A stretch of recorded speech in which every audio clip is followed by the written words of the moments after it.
Many people have a concern that someone else is going to do what we're not willing to do first. Yes. Right? They're worried. China and Russia. Yeah. Those are the big ones. China and Russia. Especially China. Yeah. They're very technologically advanced. Yep. And their innovations off the chain. When it comes to, like, Huawei just recently surpassed Apple as the number 2 cell phone manufacturer in the world. 5 years ago, they had a single-digit share of the marketplace. Now they're number 2 on the planet Earth. I mean, they hustle. And if they just decide to make super people, and they do it before we do, that's what people were worried about, right? They're worried about, there's trivial things, or seemingly trivial, like athletics, and then there's things that are really, like what's to stop people from just becoming the Hulk? What's to stop people from becoming immortal? What's to stop, is...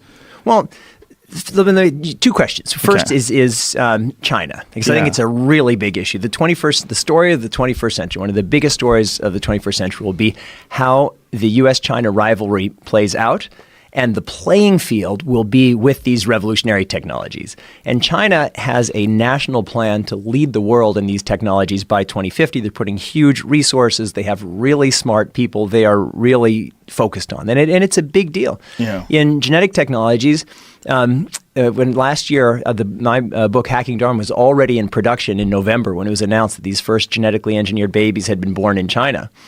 And so I called the publisher and said, we need to pull this back out of production because I need to reference this. But it didn't require much of a change because I'd already written, this is happening. We're going to see the world's first gene-edited humans. It's going to happen first in China, and here's why. So I just had to add a few sentences saying, and it just happened in October of 2018. So China is on that path.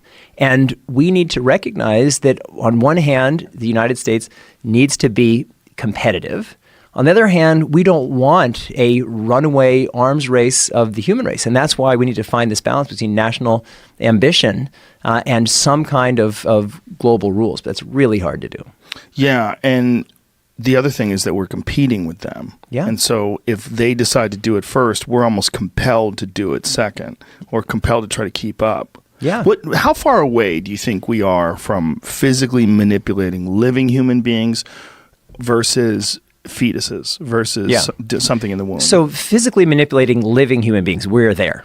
There. So that's often it's called gene therapy. So, for example, there's a whole class of treatments for treating cancer called CAR T therapy. So you have a cancer. When you're younger, your body is better able to fight cancers. What you can do with someone with a cancer, you take their cells, you manipulate their cells to give them cancer-fighting superpowers, and you put them back into the person's body. And now the person's body behaves like you're a younger person. You have the ability to fight back. So gene therapies are already happening. A relatively small number of them have already been approved.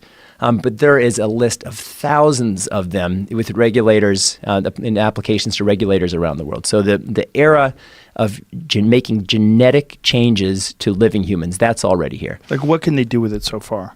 So far, most of it is focused on treating diseases. But a lot more is coming, because when people think about the genome, our genome isn't a disease genome. It's not a healthcare genome. It's a human genome. And so we are going to be able to do things that feel like crazy things, like changing people's eye color, changing people's skin color to funky things. I mean, there's a lot of stuff that we're not doing now that we will be able to do. But back to your core point, I mean, that's the reason why I also write science fiction, is that the world of science is changing so fast that we really need to apply a lot of imagination to imagine where it's going. Because if you're just looking at what's happening now, it's like this train is going to speed by you. We have to kind of imagine. It's like Wayne Gretzky. We have to imagine where the puck is going to be, not where it is now. And I mentioned George Church, he's at Harvard. He's like the living Charles Darwin. And I do a lot of speaking alongside George. And it's become our little thing that he says that he reads science fiction like mine, and then says, well, that's pretty cool. How can we do that? And what I do is I look at the research coming out of labs like George's, and I say, all right, well, that's where we are now. What's that going to mean in 20, 50, 100 years? And so we have to, the science fiction plays a more important role than it ever has in kind of imagining where we're going. And it's that imagining that allows us to try to say, well, what if that's one of the options of where we're going?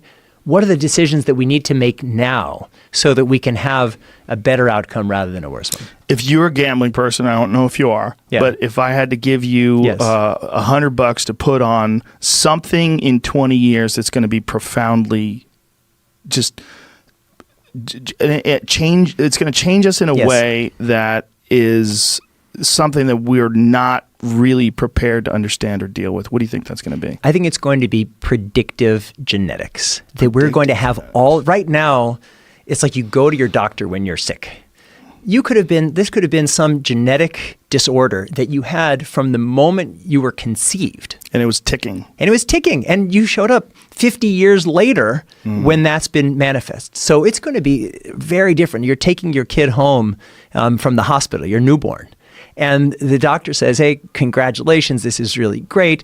But just FYI, your kid has a 50% greater than average chance of getting early onset Alzheimer's 50 years from now. And your kid has a really great chance of being phenomenal at abstract math. Like, how are we going to think about that? How are we going to think about what it means to be human when we have all of that information? And there are things now that we call fate. And it's just a different model. And so I think that, and once we have that, that's going to change a lot of things. It's going to fundamentally transform our healthcare. What we call healthcare now is really sick care. You show up with a symptom. And this is going to be predictive. And it's going to change the way we make babies, because people are going to have real choices about which embryos to implant, and we're going to have a lot of information about a lot of really intimate stuff. So you feel like genetic manipulation and genetic engineering, genetic understanding, genetic knowledge, and then applied genetic medicine. Yes. Those are going to be the big changes in the next 20 years, even more so than technology. Well, it's interconnected, because it's like a super convergence of these technologies. So the genetics revolution is the artificial intelligence revolution, in the sense that the complexity of genetics is so great. It's way beyond what our brains on their own could process. And so really, all these technologies are touching each other. And so the biological models are now influencing the AI. So for example, we are coming to the limits of silicon storage, but DNA has unlimited storage capacity. So it's as I've said before, the kind of the boundaries between biology and AI, or genetics and AI, is going to be very blurry. Yeah, that is an interesting concept, right? The idea of storing information in DNA, right. And that has been discussed. Yeah, well, DNA is the greatest information storage mechanism ever imagined. But the question is, what happens when you do store things in there, and how does that information interact with all the rest of the stuff that's in your body already? Well, I mean, if you can do it in your body, it doesn't have to be in your body. But just think of your DNA has 4 billion years of history, and it's done a great job of recording it. It's incredible. Yeah. Like I have old 8-track tapes. They haven't lasted. That is a squirrely concept, that you have all that data inside your head. I mean, that's also when people when they try to understand instincts that people have, that these are some sort of genetically encoded memories, or some understanding of things that are dangerous, and that they're in there because this is how we've learned over the years without actually having to experience these things personally. Yeah. No, so it's baked in. Yeah. Our genetics are baked into us. And so, I don't know if you've been to Indonesia before. I was in Indonesia, and I went to this place called Komodo Island. Oh, wow. Where the dragons It's are? the Komodo dragons are. And it was fascinating, because it's like, you can tell they don't have plaintiff's attorneys. So you're just walking around. There are all these Komodo dragons. And so, these are like the most deadly creatures on earth. And there's like some little guy with a little stick. And it's like, well, how effective is that stick? But the way it works... So you're just walking around? You're just walking around. Because the Komodo dragons, when they're not killing people or killing animals, they're just sitting there. Oh, and so, Jesus so it's pretty scary. Do they ever get jacked? Do people ever go there and get bitten? Yes, and they say, it's only a few times a year. It's like, well, a few times a year, that seems like a lot. A few times a year is a lot. Anyway, but the way it works for a Komodo dragon, a mother lays the egg and then buries the egg and then forgets where the egg is. And then, let's just say that this egg hatches and this little Komodo dragon comes out, and the mother sees her own baby Komodo dragon. She'll eat it in a second. Oh, Jesus. And so if you're a Komodo dragon, you better have your entire survival strategy baked into your DNA, because nobody's teaching you anything. And so for us, we have this sense that it's like parenting is really important. It is. Environment is really important. It is. But so much of who and what we are is baked into our genetics. And I think that's going to be this challenge. We're going to see ourselves as increasingly genetic beings. We can't become genetic determinists, think that we're just genetics, but we're going to know a lot more. We're going to demystify a lot of what it means to be a human. Poof. Yeah. Poof is right. But are we going to lose the romance and the just the randomness of life because of that? Yeah. That's what people are concerned with, right? Yeah. Like if we have some sort of genetic uniformity, I mean, especially in particular with things like intelligence and athletic performance, we're not going to appreciate freaks as much. Yeah, or maybe we'll all want to be freaks because we're the definitely freaks, all going to want to be freaks. Because the freaks are the ones who push us. And so you're not going to want to be a moron. Yeah, well, your question, it's the essential question. It's like, what makes a human? A human isn't just we have higher IQ. That doesn't make you a better human. That makes you someone with a higher IQ. But how are we going to think about constructing societies when it's up to us? Like, if we are going to say we value certain people, certain ideas, I think we're going to need artists. Like right now, people like artists are sometimes in the mainstream, sometimes they're on the fringe, but artists are going to be maybe the most important people in this new world. And right now in hospitals, we have kind of a hierarchy, and like the most technical people are the people who are valued the most. And the least technical people, like some of the nurses or nurses' aides, are the people who are often valued and paid the least. But when technology can do these technological feats, what's going to be left is how can we be great humans? How can we emote? How can we connect? How can we create art? And if we get swept away by this tide of science, and you know how excited I am about the science, but we could really undermine our humanity. Right, and as for humans, what humans value is many aspects of that humanity: the art, the creations, the literature, things. We when you read someone's great prose, you're reading like an insight into their mind, and that's what's interesting about it, right? Yeah. You're like, you're not going to get that from just ones and zeros. Yeah, and there will always be this, we call it mystery. And even if we can do a genetic analysis of Shakespeare and Mozart and whatever, like it's still miraculous, and we need to celebrate that. And we can't allow us to say that we are just our genetics or even just our biology, but we also can't just say biology has nothing to do with it. And especially because we're going to know more about our biology and about our differences. And that's normal. I mean, it used to be in the old days that everyone thought, well, God is weather. And now we understand weather pretty much, and nobody's saying, oh, that lightning, that's God delivering a message. It could be, but we still have that mystery. Yeah. And I think that it's in some ways it's about our orientation. Like, how do we make sure that we keep this view of life, that we have artists and humanists who are just at the core of this conversation about where we're going? What if that mystery ultimately turns out to just be ignorance, and that as you develop more and more understanding, there's less and less mystery? Would we like to be less smart? Would we like to be more overwhelmed by possibility? I mean, it could be. I think could that be part of what romance is? It could be, and certainly like the unknown. We wake up every morning, and we just don't know the answer. And there are some people, like going back to the issues of life extension. There are some people who say, well, that death is essential for appreciating life. I talk about this stuff all around. And then there are people who say, you're talking about eliminating these terrible diseases, but I know somebody who had that terrible disease, and their suffering was a gift to everybody else because we all had more humanity in response to their suffering. And I was like, well, that's kind of screwed up. I'd prefer them to not have that suffering, but those people are thinking wacky. It's wacky, but we need to. I totally agree with you that if we allow ourselves to get swept away with this kind of scientific determinism, if we don't say we really value our humanistic traditions, our artists, our cultures, we could get lost. And we could become obsolete. But we could also just become less human. And there's something wonderful, and there's magic. But do you think that monkeys used to think, man, I can't become a human, we become less monkey? Yeah. Do you know what I'm saying? But no being looks in the mirror and recognizes that they are evolving. We've only been Homo sapiens for about 300,000 years. Right. So it's hard. We know where we've come from because you see all those little charts from high school biology. But it's really hard for people to imagine being something else in the future. It's outside of our consciousness. And so it's H.G. Wells squared. Yeah. And we are monkeys. It's just that we've redefined our monkey thing. We do it with in a little different way. Are you anticipating seeing like a lot of freaky things come out of China? Yes. Whoa. You said that very quick. Yeah, no, it's true. I spend a lot of time in China. And this, it's a different. I mean, the thing with China has this great ancient civilization, but they destroyed their own civilization in the Great Leap Forward and the Cultural Revolution. They burned their books. They smashed their own historic relics.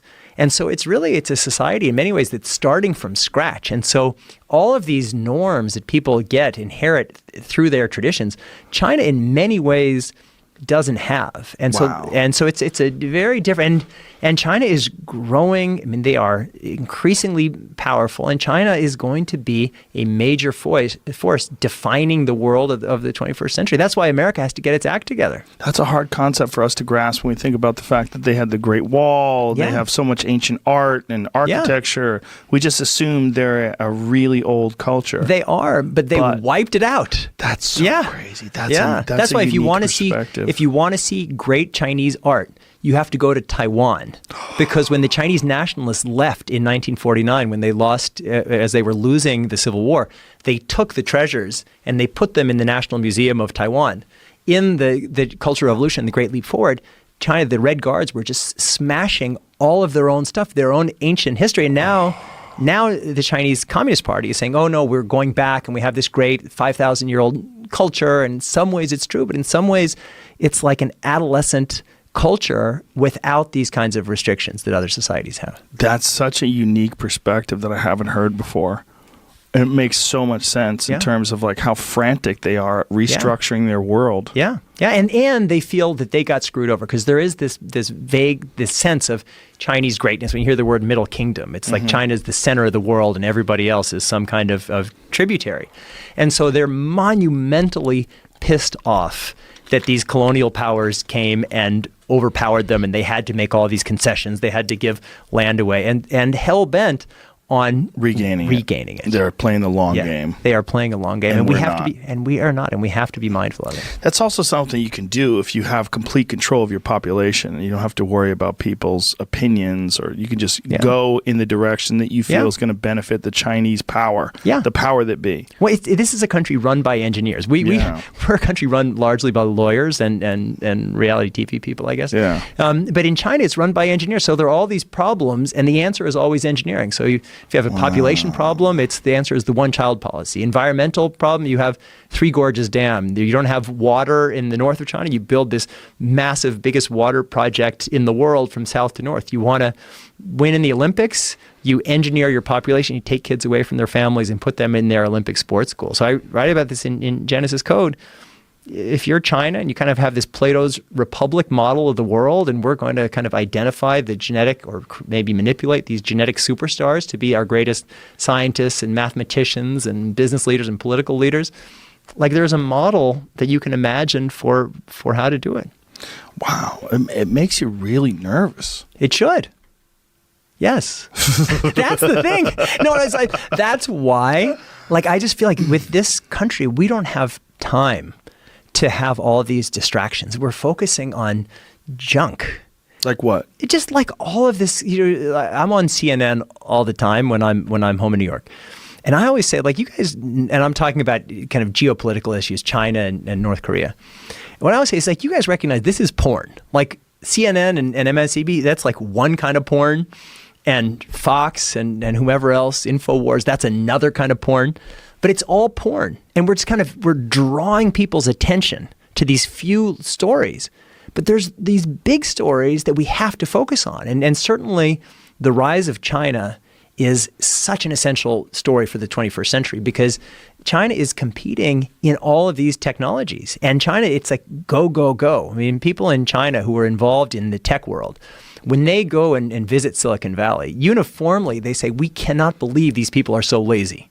Like, why are they not working 24 hours a day? Why are they not issuing new products every week? And so this is, I mean, they are racing somewhere, and it's going to have huge implications for the world. And so if we believe in our values, as I believe we should, we have to fight for them. And the place that we have to fight for them first is here. And we can't, it's just like every day that we're just focusing on this drama, this reality TV drama of our government is another day where we're not focusing on the big things. How are we going to get our act together? How are we going to lead the world in technology? I mean, another example is immigration. Like we have this whole fight of how do we keep people out. What I'd like to do is to go to the State Department and say, all right, every embassy in the world, you have a new job.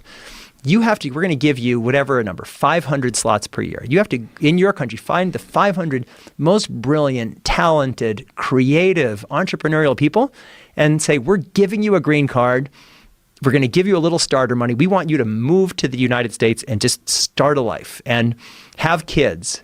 And if we should be creaming the crop, skimming the cream of the rest of the world. Like we could take over, we could revitalize this country, but we're having this fight of how do we keep a small number of refugees out? And it's just, we're not focusing on the right things.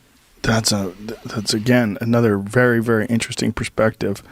We learned about Huawei in this country, really, not just, I learned about it because they put out some pretty innovative phones and some interesting technology. But we learned it because the State Department was telling people to stop using their phones. Yep. Do you think that is trying to stifle the competition, because the market share that they have, if they do really have the number 2 selling cell phones in the world now, that's not from America. America's largely out of that conversation. Right. And if they were in America, they would probably dominate in America as well. Because they're cheaper. Yeah, and they're really good. Yeah. I mean, their phones are insane. The cameras in their phones are off the charts. Yep. They put some video of the zoom capability of their newest phone, and people were calling bullshit. There's no way, that's not even possible. But it turned out it was true. Yeah. It really can zoom like a super expensive telephoto lens. Sure. Yeah. So Huawei, it's a complicated story. For sure, the founder of Huawei is a former Chinese military officer. For sure. In the early stages of their company, they straight out stole lots of source code from companies like Cisco. For sure, we should be really worried if Huawei is the sole supplier of the infrastructure that supports 5G all around the world, because the Chinese government would have access to everything. And so that leads us to the question is, one, is there a problem with Huawei itself? But then two is, let's just say, so I think the answer to that first question is probably yes. But then the question two is, let's just say Huawei is a legit company and they're not totally intimately connected to the Chinese government.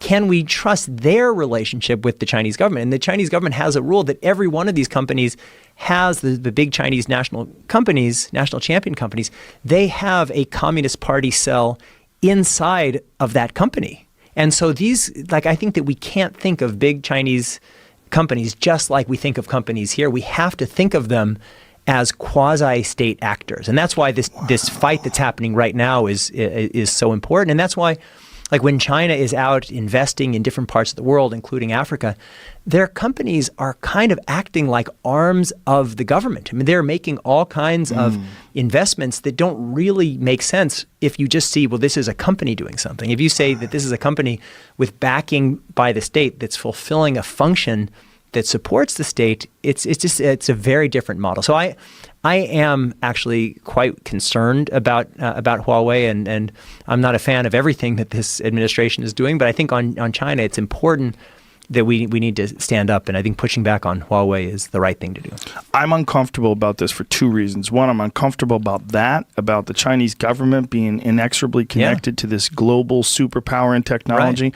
But I'm also uncomfortable that it sets a precedent for other nations to follow, because they're like, look, this is the only way to compete. Because what you were talking about, the investments that Huawei or that the Chinese government makes in these other these countries, and that don't seem to make sense if you're just dealing with a company. Right. But if you're dealing with someone who's trying to take over the world, it makes a lot of sense. Yeah, and so when we have our companies that you're out in someplace in Africa and you're competing with a Chinese company to do something, build a port or whatever, and you're competing because you are an American company, and so you have your calculus, all right, this is the port, what's the income stream going to be about it? And you have a certain amount that you can bid, because otherwise it becomes a bad investment. But if the Chinese company is that, their calculus is not, is this a good or bad investment? It's what is the state interest in controlling or quasi-controlling this asset? And so that's why we can't project ourselves onto the Chinese. We can't say they're just like us, just different. We have different models, and our models are competing. Do you think that we should avoid Huawei products like consumers should? I think the government should very tightly regulate products like Huawei products. Because some of their network, like routers, exactly. They've shown that they're using them to extract information. And so we have a long history of European, Japanese, South Korean companies that have invested very well. They've outcompeted us, and we allowed the Japanese companies to outcompete our auto manufacturers, and that was fine in the sense in the 1970s our cars had become shit because we had this monopoly. And so I'm all for open competition. I'm all for free trade. It has to be fair. But I think that what China is doing, China recognized as a state that they could use the tools of capitalism to achieve state ends. And I think we need to be very cautious about that. That's interesting that you compare it to the automotive market because the consequences are so much different, right? So much different But we do have a model to go on. We could see what happened. We made shitty cars. The Japanese took over. Yeah. And then we made better cars. Like I have a rental car here. In Los Angeles, and I went to the rental car place at LAX, and they had all of the different cars, and there was like a Nissan and a Toyota, and there was a Cadillac. And for their, I thought, I said, I'm going to go with the Caddy. So it's a great car, and so I think they're amazing. They're incredible. Yeah, American cars are very good now. They're great. Yeah. And so like I'm all for competition, but I just feel like what some Chinese companies are doing, it's not competition. They have become, not all of them, but quasi-state actors. And if that's what they're doing, I think we need to respond to them in that way. When you think about the future, at least me, let me tell you my concern. Yeah. I'm worried that rich people are going to get a hold of this technology quick, and they're going to have massive unfair advantages in terms of intellect, in terms of physical, athletic ability. We really can have a grossly imbalanced world radically quickly if this happens fast, where we don't understand exactly what the consequences of these actions are until it's too late, and then we try to play catch up with rules and regulations and laws. Yeah, that's a very, very real danger. And that's why I've written this book. That's why I'm out speaking every day about this topic, because we need to recognize that if we approach these revolutionary technologies using the same values that we experience today, where we're here and very comfortable, but just down the road there are people who are living without many opportunities. There are people in parts of the world like Central African Republic where there's just a war zone. Kids are born malnourished. If those are our values today, we can expect that when these future technologies arrive, we'll use those same values. So it's real, and right now we have an opportunity to say, all right, these technologies are coming. Whatever we do, these technologies are coming. There's a better possible future and a worse possible future. And how can we infuse our best values into the process to optimize the good stuff and minimize the bad stuff? And certainly what you're saying is a real risk. Think of what happened when European countries had slightly better weapons and slightly better ships than everybody else. They took over the world and dominated everybody. And so, it's very real. The governments need to play a role in ensuring broad access and in regulating these technologies to make sure we don't get to that kind of dystopian scenario that you've laid out. Well, it's also in terms of governments regulating things, like why are they qualified? Who are they? Who are the governments? They're just people, right? They're people that are either elected or that are some sort of a monarchy. Or you're dealing with either kings and queens and sheiks, or you're dealing with presidents. And we've seen in this country that sometimes our presidents don't know what the fuck they're talking about, right? So who are they to disrupt science, to disrupt this natural flow of technology? Well, we need somebody to do it. We need some representation of our collective will, just to avoid some of the things like you just mentioned, that's the reason why humans banded together and made these created governments. And the reason for democracy, especially if you have more functioning democracies, is that your government in some ways reflects the will of the people, and the government does things that individuals can't do. And I know there are libertarian arguments. Well, everyone should just, like, if you want a little road in front of your house, either go build the road or you pay somebody.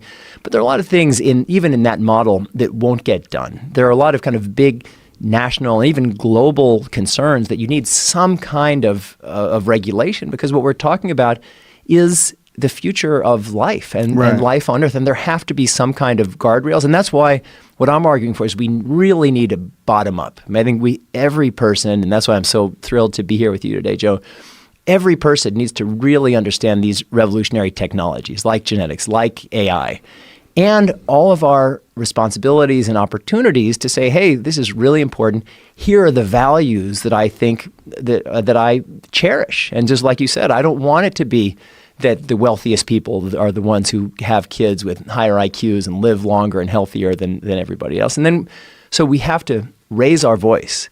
And there needs to be a bottom-up process and a top-down process, and it's really hard. I mean, if you do get to do this, here's another problem, okay? Here's a big one for the ocean. We're depleting it of seafood, of life. I mean, I had, how do you say his name again? Sahoyas, right? Luis Sahoyas, who directed The Cove on. Yep. And we were talking about the deplenishing of the wildlife in the ocean. And when you start looking at it on a grand scale, like how much fish they're pulling out of the ocean, it's very sobering, Sure. Maybe you can come up with a way to replenish the fish in the ocean so we can continue eating sushi. What do you think?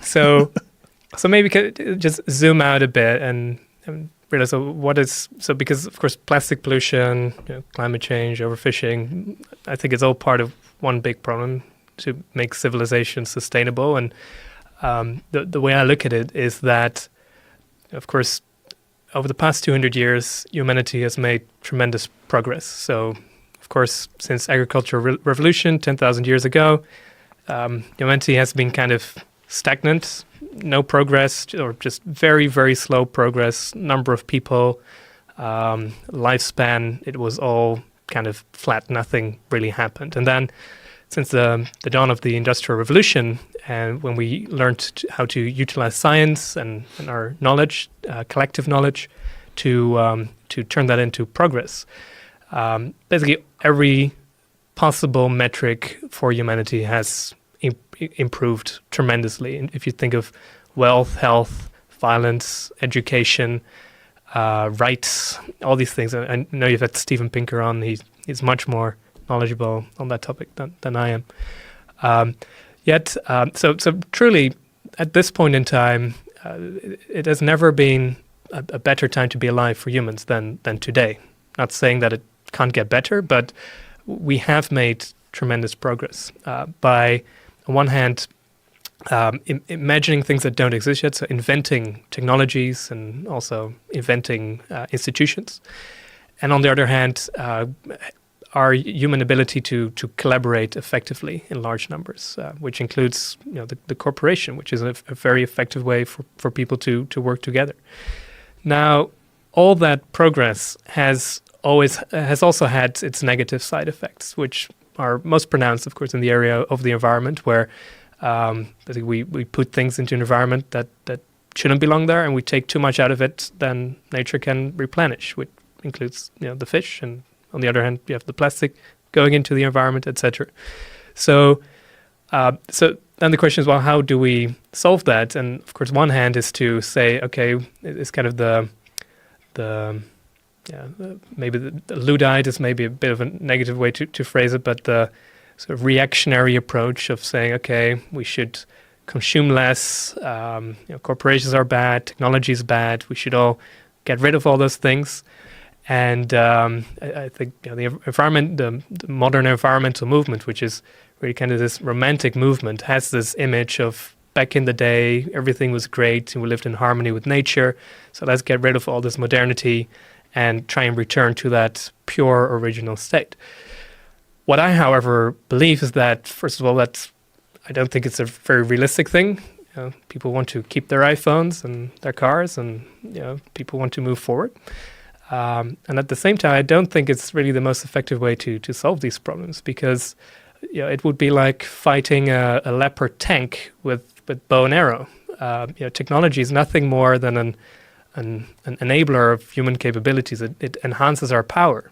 So why not use that power to also try and solve these problems as well? So rather than try and reject business, reject technology, I truly believe that we should embrace those forces that make us human and has created this amazing world, to also try and solve these negative side effects as well. And that's why I believe the overconsumption of fish is not going to end by people all becoming vegan, but rather through fake meat. I think that the transport emissions are not going to be solved by people not flying anymore or not going anywhere anymore. Realistically, people are going to fly more, so we better invent technologies that allow people to do that without harming the environment. And the same thing, I think, would be the case for plastic and really other energy uses as well. No, I think that's a very wise way of looking at it, and it's a hopeful way of looking at it. And it's funny that today you kind of even though you're dealing with statistics and factual information, like the fact that it's safer to live today, there's less violent crime, it's easier to get by, there's more technology, more innovation, medical technologies improve radically. All these things are true, but you still have to say it's not where we want it to be. Right. I'm not saying that the world's you have to say that, even you, like, even though look, it's the worry about people barking at you. So worry about people. It's still terrible in parts of the world. It's still terrible for people of color. It's still terrible for trans. It's still. I get it. No one's saying that there's not room for improvement, but you have to say that. Like you, even though you felt compelled, you're like, it's still not perfect. Yeah, and I wonder why it's so controversial. I think it's important to learn from the things that we do well and then apply that. I don't think it is that controversial. I think it's a trick. Yeah. I think there's just a lot of people looking for every single opportunity to complain, even to someone like you who has objectively done nothing but good. You say one thing, Steven Pinker took a ton of heat for saying that, and even though he's talking about actual scientific statistics, he's not saying the world's perfect and everyone should shut up. What he's saying is we should look at this, from a bird's eye view, look down and understand that although there's much work to be done, we're in a great place in comparison to the rest of human history. Sure, and it's hopeful to realize that progress is possible. Just imagine that there's something that feels intuitively right, as if every step forward would also have to equal a step backward elsewhere. Yes. And I don't think that's the case. There's plenty of things that you can invent that are not that. And we see it, for example, with carbon right now, that there's countries where, like Sweden, GDP has grown a lot past 20 years, carbon emissions has gone down. So they call that the decoupling. And I think what's really the main challenge in this century is to decouple human progress from those negative side effects. And I think the way to do that is not reactionary. It's really, again, through innovation and through collaboration. I agree with you, and I think that a lot of times people just assume that these are the consequences of innovation, that there's a pro and a con to everything, because there have been so many things that are inventions where there are a pro and a con to it. But that doesn't necessarily mean it has to be that way. No, and even if things have a pro and a con, it doesn't mean the pro is as big as the con. Right. So, and if that would be the case, every technology would be neutral, and it wouldn't matter what you invent, but it would mean that an atomic bomb is morally as neutral as an ocean cleanup system, which I just don't find plausible. So I do believe that inventors, entrepreneurs, they put a certain morality into their creations, into their technology. There is there is a certain use that you prescribe with your invention. I mean, you don't use nuclear bombs to wash your car, right? I mean, you use it not for benign uses, unless maybe you want to terraform Mars, which some people propose to do with atomic bombs. I don't know whether that's a good idea. I don't think technology is neutral. It has a morality. So what that means is that as long as we consistently develop net positive technologies, eventually the world does get better and better. If, say, a technology is 60% good and maybe has 40% downside, okay, but then we can invent a solution for that 40%, and maybe that's again net positive, and you kind of get this cascade of ever improving world. No, I think what you're saying sounds beautiful, and if more people thought the way you're thinking, I think the world would be a better place. I like the positivity. I like the optimism in what you're thinking, particularly in terms of what's possible with innovation. Yeah. Well, I just don't think that being against something is very productive. Mm-hmm. It doesn't really move us forward. Right. So rather than protesting against the things that I don't agree with, and there's certainly things that I don't agree with, but again, I don't think it's very helpful. Rather than doing that, I'd much rather build towards a future that I do agree with. Listen, man, I think what you're saying is very, very logical. I wish more people thought like you. You're a great role model for a lot of kids to use your energy in a positive direction. It can be done. Yeah, sure. I mean, I think we agree with your turn. Well, journalists are fucked right now, and it's not their fault. It's just print journalism is almost on the way out in terms of like buying things, like buying newspapers and buying magazines. Their numbers are radically down. Sure. So they resort to online things. Well, in the online world, you have so much competition. You have competition from a million different things that people can choose to look at or read. And to get them to read a fucking article, like you gotta have something good in there. So you have to distort, you have to inflame, you have to get people polarized, you gotta get them upset, you gotta paint a picture that makes you want to click on this. Like, what is he doing? That fucking idiot's wasting his time trying to pull. Doesn't he know what Greta Thunberg has been saying? How dare you? That's what's going on, man. Yeah. But it's just a fun, weird time for humans. There's a lot of negative things, but there's also a lot of positive things. It's a fun, weird time. Yeah. There's a lot going on, and it's happening very, very, very quickly. And the prognosticators, the people that are trying to, have some sort of an idea of where this is all going, no one really knows. And change is happening at such a rapid pace that it scares everybody. So they're looking to define things, and they're looking for control, and they're looking to be the person who's got it figured out, because nobody's got it figured out. Right. It's madness. The earth is heating. The fucking ice caps are melting. The fish are disappearing. People are eating dolphins. It's madness. It's madness out there. The fucking garbage patch is growing and growing and growing. And if it wasn't for someone like you who's actually acting and doing something about it, it would just get worse. You have a workable solution. You should be applauded. Yeah. Fuck that guy. You heard me. Right, Jamie? I don't think it was specifically. Fuck that guy, right? Fuck him hard. Fuck him hard, right? Yeah. Yeah. Jamie agrees. Well, consensus. Brilliant. Yes. Consensus is fuck that guy. Yeah. But I consensus get doesn't great click, so maybe we need that some guy is trying to he's trying to make a living, or she, or there, or they. Yeah. They're trying to make a living. I mean, I understand. It's like in this day and age, like you have things you have to write about. So they write about things, and it might not necessarily be, honest. So how do you incentivize the truth? That's the question. Again, I think we're in this transitionary phase. And I also think technology is going to make a lot of what we're concentrating on obsolete.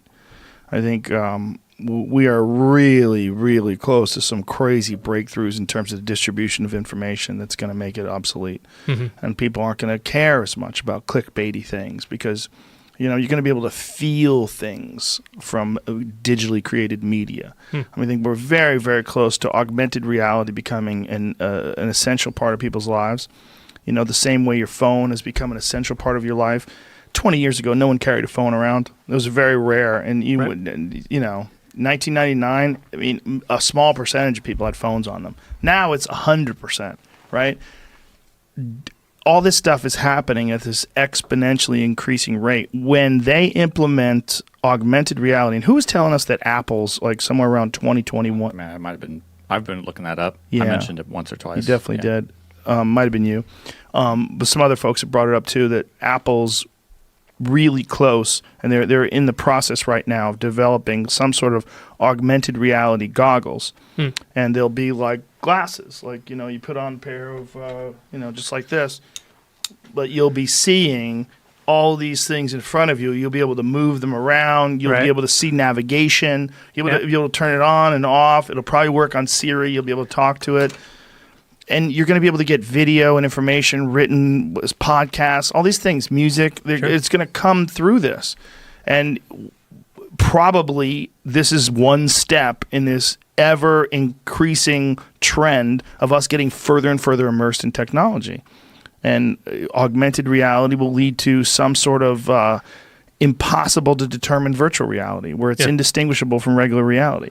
We're like 50 years away from literally being in the Matrix. Yeah.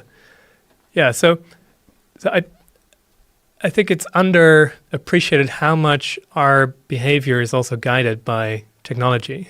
I mean, of course, we have our genes, our genotype, which kind of lies at the most fundamental level of how our behaviors are formed. That's why there is such a thing as human nature.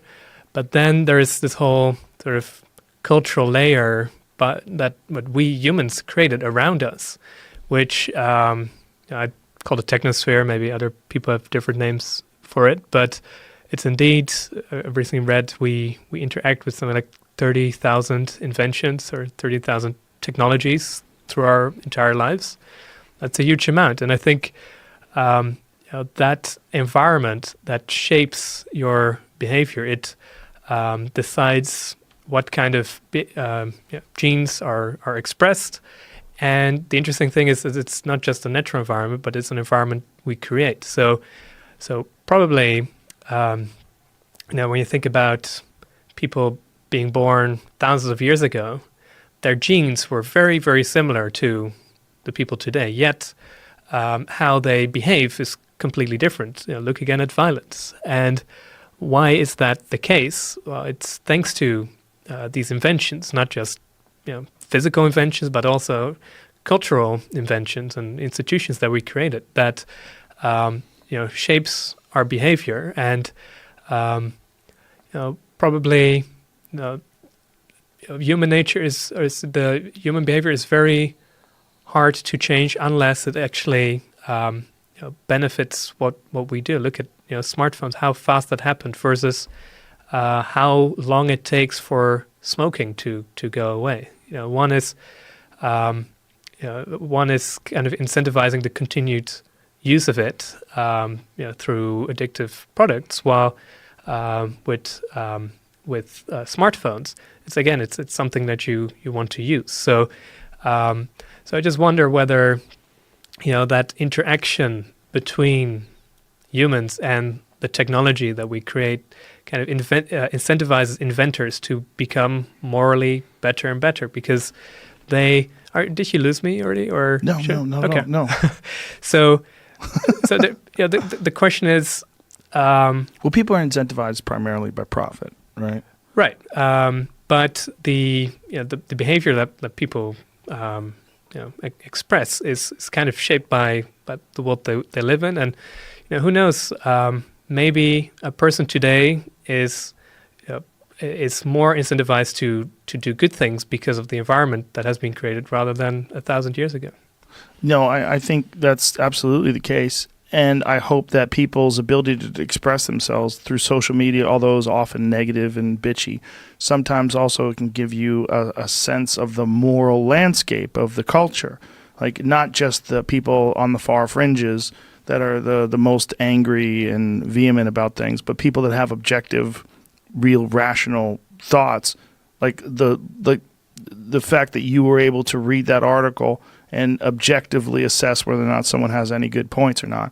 If we could all do that about everything, if people had that sort of perspective, instead of being so reactionary, instead of being so angry about things, just look at criticisms, look at possibilities, look at all these different things, and then shape technology to fit within our ethical and moral boundaries. So and also it's very profitable, right? Because if things don't feel, if you don't have like a guilty feeling about buying something, like every time I get a plastic straw now, I feel guilty, right? If there was something that people, where they innovate to the point where you don't feel guilty supporting products and you feel like this company has the same sort of ethics and ideas that you have, that's all good. And I think we're moving more towards that. But again, like we're dealing with a very short window of time where human beings have had to adapt to this incredible amount of change that takes place during a small period of time. Yeah, it's kind of where one way to look at problems is that it's kind of this chasm between human nature, human behavior, and how we want the world to be. And indeed, social media, that's the case. But similarly for environmental problems, we humans are driven by certain things. Indeed, self-interest is definitely a big part of it. And yet, that's not creating the world right now that we want to live in, because the technosphere, the technology that is the interface between the world, so sort of nature and human nature, that interface is not compatible with both. So you either have something that's compatible with human nature, so it's like a big car with a V8 engine, but that's not compatible with nature, or you have something that's compatible with nature, which is probably walking, but it's not really compatible with human nature because we're lazy and greedy. And it's cold outside, and you got to get somewhere in a snowstorm. Exactly. So ideally, what we do is, rather than trying to change humans, which I don't think is a very futile activity, because there is such a thing as human nature. We have genes. We have this evolutionary history. Rather than trying to change that, I think it's much more effective to change the technology around us that enables our inner desires and behaviors to be positive rather than negative. I agree with you. I think it's going to be difficult, though, to get that same sort of positive result when it comes to our addiction to technology, our addiction to smartphones in particular. I mean, for a long time, it was like televisions, right? Like people talked about how much kids watch TV. Right. Kids watch TV 8 hours a day. It's so much. It's so bad. You don't really hear that anymore. Right. You hear about phones. And this is a sort of an undiscussed, rapid shift in what we waste our time doing. Right. And most of it is what you hear people talking about. And most of the use of these phones, I'd be willing to bet a giant chunk of that social media. Yes. Right? Yeah, and I suppose that's, again, this sort of infantile stage of that technology, I suppose. Now we're infantile. It was adolescent before. Yeah, now you're dropping it down. So I think you're right. Yeah, I mean, it's again, probably we can engineer social media and our information technology to incentivize people to do good things, but indeed now it's probably incentivizing the use of scrolling through timelines because you watch more ads. I think it's our bodies and our minds and the way we view the world. We're not designed to live in this digital realm. Sure. This is a completely new thing for the species. And I think we don't really know how to handle the dopamine rush that we get from clicking on Instagram and scrolling through your feeds and checking your DMs and reading your emails and constantly interacting with people and checking, did he text me back? Oh, what did he say? Oh, well, that's interesting. What about this and that and this and that? You're just all day interacting with some digital device. We're not made for this. Right. We're supposed to go outside. Yeah, and then you have very bright engineers somewhere in a big shiny building, A/B testing all day to see whether a red dot on a certain icon in the social media app makes people click more or less. And that's, yeah. Now that it's done, and you go back and you look at it and you think about the time that's passed since you released it, is there anything that you would have revised? Is there anything that you wish you had added? Yeah, a lot of it I think stands. A lot of the stuff is still true. It holds the same sway with me. I still endorse it. I really, really struggled to get behind the curtain of the big tech companies, and I wanted to write about the business side of what these companies were doing, and tried really hard but didn't get that far in delving with these companies. I couldn't get past a lot of there are some barriers, and they knew what I was writing about because I wanted to be honest about it, and I couldn't get a lot of the information that I wish I had been able to get. Now when I speak about it, I have a lot of that information. I would have folded it into the book. A lot of it's not in there. I mean, I still talk about what these companies are doing, but I would like to have known more about the business side, and a lot of that was hidden from me. So that's a big part of it. There's not much else really. You know, I have a PhD in psychology, and so I'm interested in what makes people tick and how they think. And so the middle big chunk of the book is these different hooks that are embedded in these platforms that make it hard for us to resist them, and that hasn't changed. That's as true as ever. And so I don't feel that I would change anything about that part of the book. What about the business practices of these companies was interesting to you? That they're aware of how addictive all these things are? Yeah, one of the practices that I found fascinating was the extent to which these companies use massive data sets to make their decisions, and huge amounts of data. So, there are two ways to make smart decisions when you're designing a product. The one way is you speak to smart people who know a lot about humans and what makes them tick, their motivations, and then you take that information and you embed it in the platform that you're designing.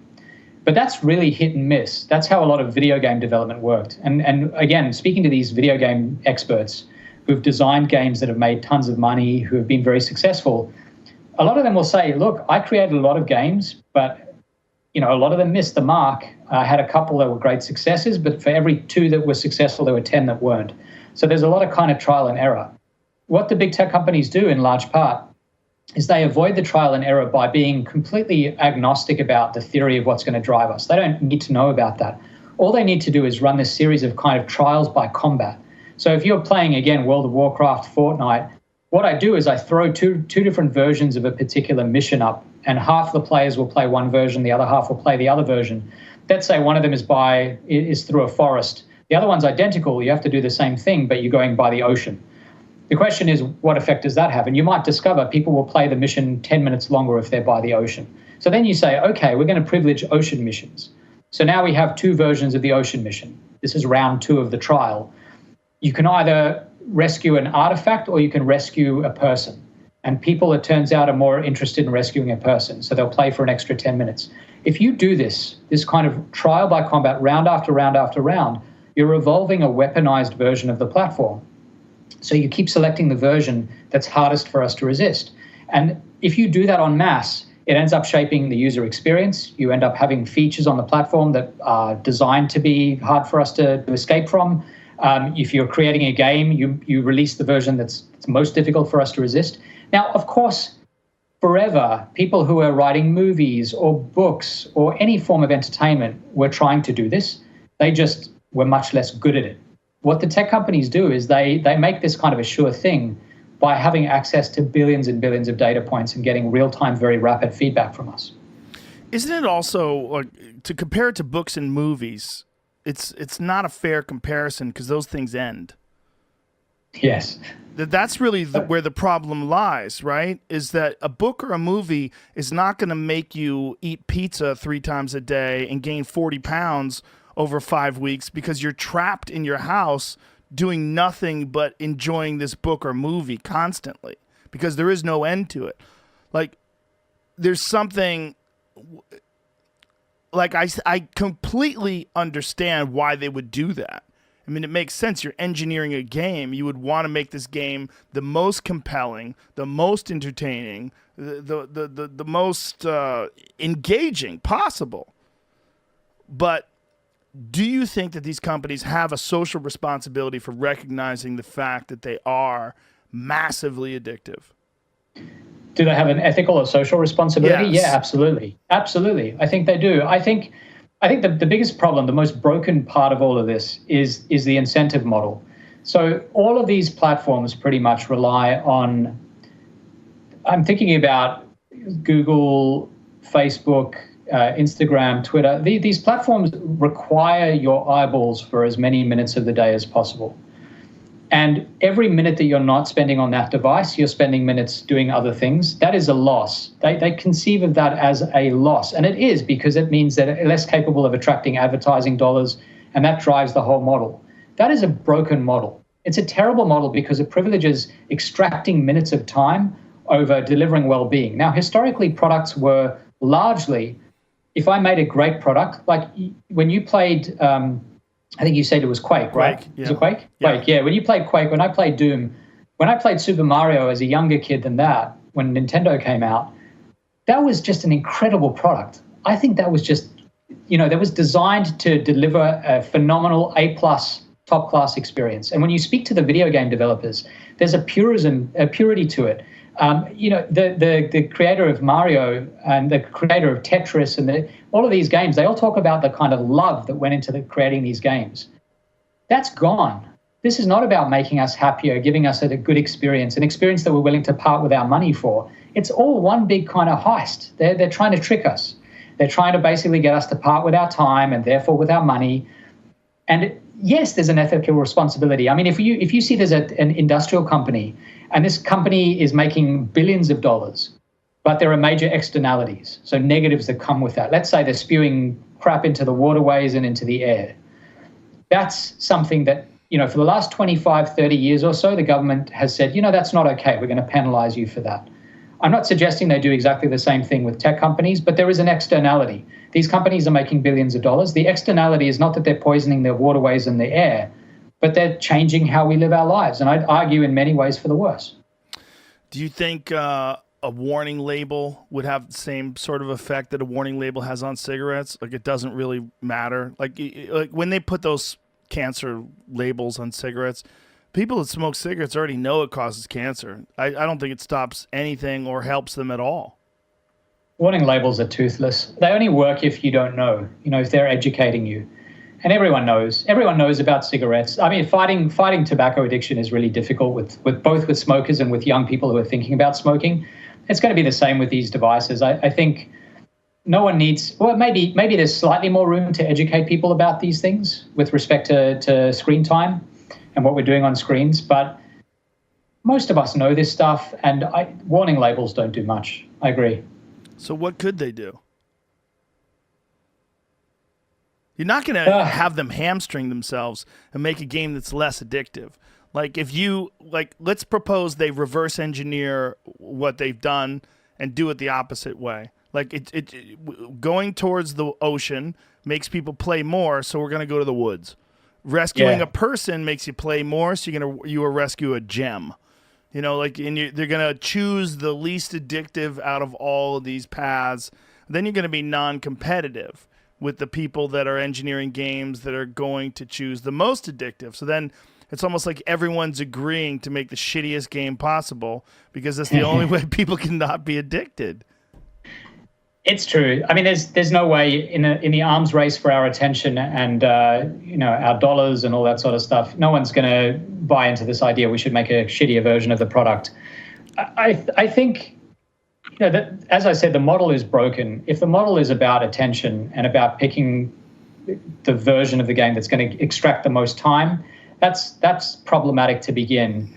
It would be better if there were a way to basically create a model that prizes consumer welfare, which then translates into people wanting to part with their dollars. I don't know. That's obviously difficult to do in practice, but a lot of industries work that way. It just so happens that the model we chose for, in particular, social media, this is not as true for games, but for social media for sure, we are the product and our eyeballs are the product. And the consumer is the big industry of companies that are buying ads on those platforms. So, the reason they're free is because they need our eyeballs. But you could imagine an alternate universe where where you had to pay a small annual fee to use these products, but there was no advertising. And so the money came from revenue, from the billions of dollars of revenue that you got from individual users who are paying to use the platform. And that's a universe that I think leads to better outcomes for everyone, and designing features based on people enjoying them, getting value from them, rather than features designed to hook us. But I've been thinking about this for, it's now 6 or 7 years, and I'm just as exasperated. And that's why I think a lot of the focus now has to be on the individual consumer. If you're a consumer who needs help with this, you're spending too much time, you feel bad about it, then let's talk about ways to deal with it. But working at the level of the tech companies is really, really difficult. Rand Paul's an interesting cat. I like him. Well, I want to talk to his neighbor that fucked him up. That's such a bitch move. Don't you? Such a bitch move. That is such a bitch move. Tackled him when he wasn't even looking. I know. Yeah, I think he had earphones on too. I'm not sitting here like some badass, but come on, what the fuck are you doing? Yeah. How about that guy that kicked Arnold Schwarzenegger yesterday? Oh yeah, what was that about? He kicked this kid, drop kicked that. Arnold Schwarzenegger. I think he was crazy. South African. He was screaming out, "Help me! I need a Lamborghini!" while they were arresting him. Bath salts. It was the bath salts. It's World Star Hip Hop. He made it. He's on. Look, I mean, if that's what he wants, look, what really happened to Arnold? Nothing. What's really going to happen to that kid? Probably go to jail for a couple. Actually, I don't know. You don't know. South Africa. Look at Otto Warmbier in North Korea. He steals a sign and then he's dead. So we don't know what the law is like in South Africa. It could be. I think it's not as bad as North Korea. It's not as bad as North Korea. Guessing. Come on, no, it's not as bad. Security guard fucked him up pretty well. Did they? I mean, it looked like it. Yeah. 2 seconds. Listen, if you're drop kicking people out of nowhere, that's a problem. When I was talking to Eddie Izzard, Eddie ran a bunch of marathons in South Africa. 20. It was the designation. It was the same number as the amount of years that Nelson Mandela was in prison. So it's 27. So he ran 27 marathons. But there was areas where they're like, "Listen, man, you ain't running through here. Like this area we want to go to. We're going to take you. We're going to put you in a car. We're going to drive you way the fuck past here, and then you keep running. But you're not running through here. Like you'll get killed. You'll get robbed. You'll get carjacked. We're all going to get shot. You're not going through here." And that's, there's parts of the world that are like that. And Arnold Schwarzenegger, when he visited South Africa, what's the worst? He got drop kicked with poor technique. Okay, I want to say the kid had no follow through. Right. Barely knocked a 71-year. First of all, even though Arnold Schwarzenegger is 71 years old, he's still a 71-year-old Arnold Schwarzenegger. Yeah, of course. He's still a tank. But I mean, he didn't even fall over. The kid drop kicks him. He didn't even know it was coming. Right. He gets hit in the middle of his back, and he just, what happened? and he's fine. It's kind of impressive. Not long after that, in the middle of February, the caribou showed up that year. And I got 5 caribou at one time out on the island on the lake. And then, we were all set again. Feast or famine. Yeah, it is. It's like a hungry country, but there are a lot of animals, but they're different places. You can fly over the Arctic all day long and not see hardly anything. That's a weird part about it, right? You would think there's animals everywhere. No. It's almost like a desert.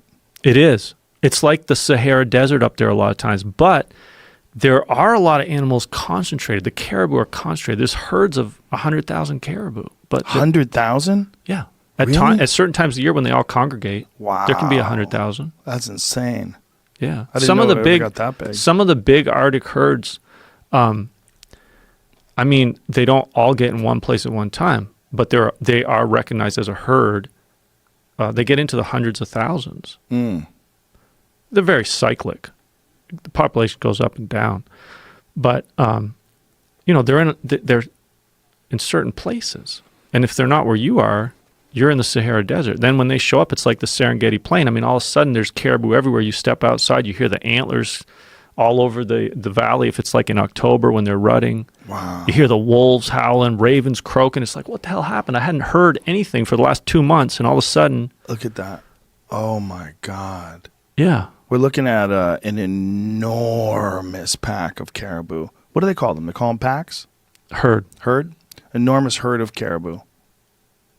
Look at all those. Yeah, it's in the summer. Now, in the summer, they're up on the north side usually. God, that's insane. It's so big. It's delicious meat, huh? I've sat there at the cabin looking out at the lake, and caribou walking across the lake, moving all the time, and I estimated at one moment I could see 800 on the lake. Wow. Yeah. A lot of caribou. Like, the way I hunt them sometimes is to run around out there on the lake with them. Really? Yeah. Like, can you pull up a picture on Facebook, or you can't do that? There's one of me running in a caribou herd. I'll look, in your notes section. Why would It's you? right on the front page there, where it's like the pictures that you can leave up all the time. What do they call them?